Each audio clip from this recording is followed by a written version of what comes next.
Awesome. It's Ramsey Weber. I'm a sales engineer. You may remember me from Saudi. Allah yahfazak, Sheikh.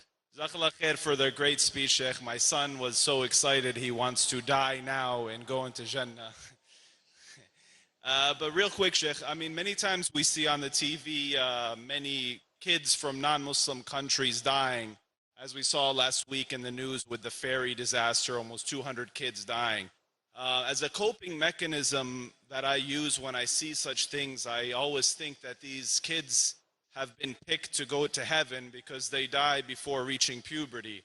Can you just elaborate on that, maybe really quick, about this thought process which I go through, and I imagine many other Muslims might use this as a coping mechanism also, that these kids in non-Muslim countries that pass away before puberty are in heaven? Jazakallah khair, Ramzi.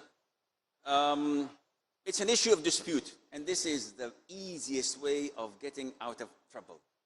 Whenever someone asks me, what's the ruling on this? It's an issue of dispute. Alhamdulillah, khalas. So I'm saved by the bell. No, actually it is an issue of dispute.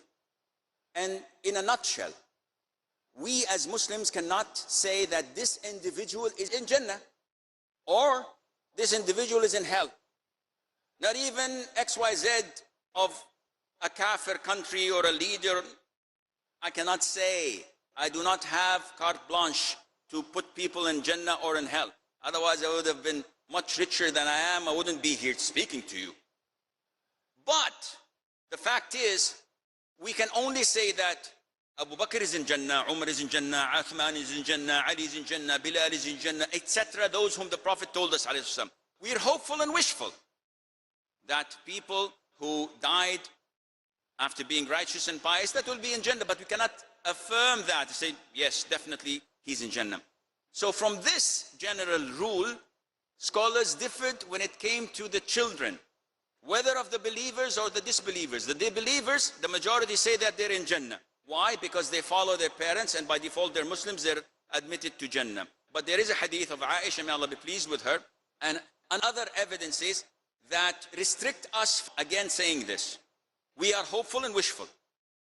Also for the disbelieving children who did not reach the age of puberty, Allah Azza wa Jal did not hold them accountable yet. So how can Allah punish them? We do not say that Allah will punish them, and yet we do not say that Allah would admit these specific individuals, XYZ, into Jannah. However, we can simply say all children are in Jannah. Believers or disbelievers who did not reach the age of puberty, they are in Jannah. Okay, what about Tom, the son of John, the son of Mark, Luke, etc.? I don't know about Tom. He died when he was 4 or 5 years of age. But generally speaking, all children are in Jannah. So you see the difference? I don't specifically say Abdullah, the son of my friend Farid, died who was 6 years of age, he's in Jannah. No, I do not say this because it's not my right. I say all children who die under the age of puberty, inshallah, are in Jannah.